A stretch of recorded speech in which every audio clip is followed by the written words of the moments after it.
Ghana BSD Science Class 7 Term 1 1.3 கன அளவு அல்லது பருமன். ஒரு முப்பரிமாண பொருள் ஆக்கிரமித்துக் கொள்ளும் இடமே அதன் கன அளவு அல்லது பருமன் எனப்படும். கன அளவு அப்படின்றது என்ன அப்படின்னு பார்த்தோம்னா அடிப்பரப்பு இன்டு உயரம். அடிப்பரப்பு இன்டு உயரம்.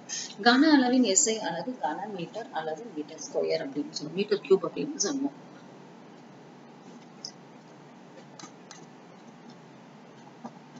ஒழுங்கான வடிவமுள்ள பொருள்களின் கன அளவு. ஸோ ஒழுங்கான அளவுள்ள பொருள்களின் கன அளவு நம்ம பார்க்கணும் அப்படின்னா கன சதுரம் A into A into A, பக்கம் இன்டு பக்கம் இன்டு பக்கம். நம்ம பார்த்தீங்கன்னா கன செவ்வகம் லென்த் பிரெத் அப்புறம் ஹைட். கோணம் அப்படின்னு பார்த்தோம்னா இது ரேடியஸ் 4/3 πr³. உருளை அப்படின்னா இது ரேடியஸ், இது ஹைட், πr²h அப்படின்னு சொல்லுவோம். தகுந்த சூத்திரங்களின் மூலம் கண்டறியலாம் அப்படின்னு சொல்லியிருக்காங்க. இதெல்லாமே கன அளவா பார்த்தீங்கன்னா ஒழுங்கான வடிவமுள்ள பொருட்களின் பரப்பளவை போலவே தகுந்த சூத்திரங்களின் மூலம் கண்டறியலாம்.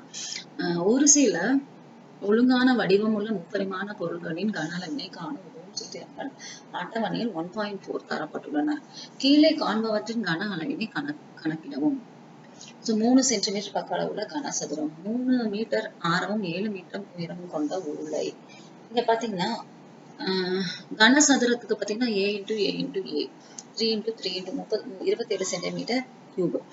உருளையின் கன அளவு πr²h, 22/7 இன்டு 3 இன்டு 3 இன்டு 7. திரவங்களின் கன அளவு. திரவங்கள் ஒரு குறிப்பிட்ட இடத்தை ஆக்கிரமித்துக் கொள்கின்றன. எனவே அவையும் ஒரு குறிப்பிட்ட கன அளவை கொண்டிருக்கின்றன. ஆனால் திரவங்களுக்கு நிலையான வடிவம் கிடையாது. எனவே திரவங்களின் கன அளவை திடப்பொருள்களின் கன அளவை போலவே அளவிட முடியாது. ஒரு திரவத்தை ஒரு கொள்கலனில் ஊற்றும் பொழுது அது கலனின் வடிவத்தையும் பருமனையும் பெறுகிறது. திரவத்தின் கன அளவு என்பது அது கலனின் எவ்வளவு இடத்தை நிரப்புகிறது என்பதாகும். இதனை ஒரு அளவிடும் உருளை அல்லது அளவிடும் முகவை மூலம் அளக்கலாம். ஒரு கொள்கலன் அடைத்துக் கொள்ளக்கூடிய அதிகபட்ச திரவத்தின் பருமனை கலனின் கொள்ளளவு எனப்படுகிறது. ஒரு அளவிடும் குவளையில் படத்தில் காட்டியுள்ளவாறு அளவீடுகள் வரையப்பட்டிருக்கும். இந்த மாதிரி அளவீடு வரைஞ்சிருப்பாங்க.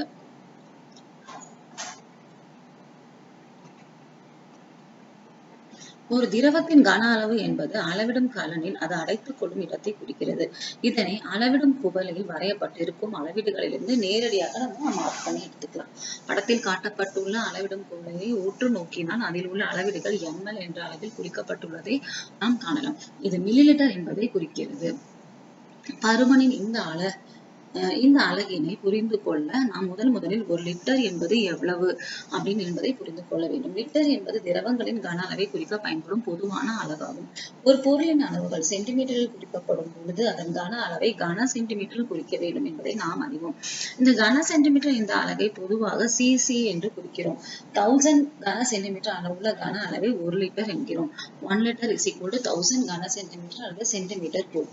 1000 மில்லி லிட்டர் 1 லிட்டர் அப்படின்னு சொல்லுவோம். ஒழுங்கற்ற வடிவமுள்ள பொருட்களின் கன அளவு. ஒழுங்கற்ற வடிவமுள்ள பொருட்களின் பரப்பளவை கணக்கிடுவது போலவே அவற்றின் பருமனை சூத்திரங்கள் மூலம் நம்ம கண்டுபிடிக்கவே முடியாது. இத்தகைய பொருட்களின் பருமனை ஒரு அளவிடும் குவளை அல்லது நீரை கொண்டு கணக்கிடலாம்.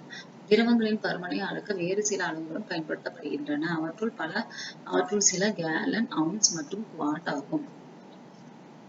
இங்க பாத்தீங்கன்னா ஒரு அளவிடும் குவளையை எடுத்து அதில் சிறிது நீரை ஊற்றவும். குவளையை முழுவதுமாக நிரப்பக்கூடாது. நீரின் கன அளவினை அளவிடும் குவளையின் அளவீட்டிலிருந்து குறித்துக் கொள்வோம். அதனை V1 என குறிக்கவும். இப்பொழுது ஒரு சிறிய கல்லை எடுத்து அதை ஒரு நூலினால் கட்டவும். நூலை பிடித்துக் கொண்டு கல்லை நீரில் மூழ்க செய்யவும். இவ்வாறு மூழ்க செய்யும் பொழுது குவளையின் சுவர்களை தொடாமல் பார்த்துக் கொள்ள வேண்டும். அப்போது குவளையுடைய நீர்மட்டம் அதிகமாயிருக்கும். இப்போ அதைதான் நம்ம என்னன்னு சொல்லுவோம் அப்படின்னா V2 கல்லுடைய கன அளவு எவ்வளவு அப்படின்னு பார்த்தோம்னா V2 - V1.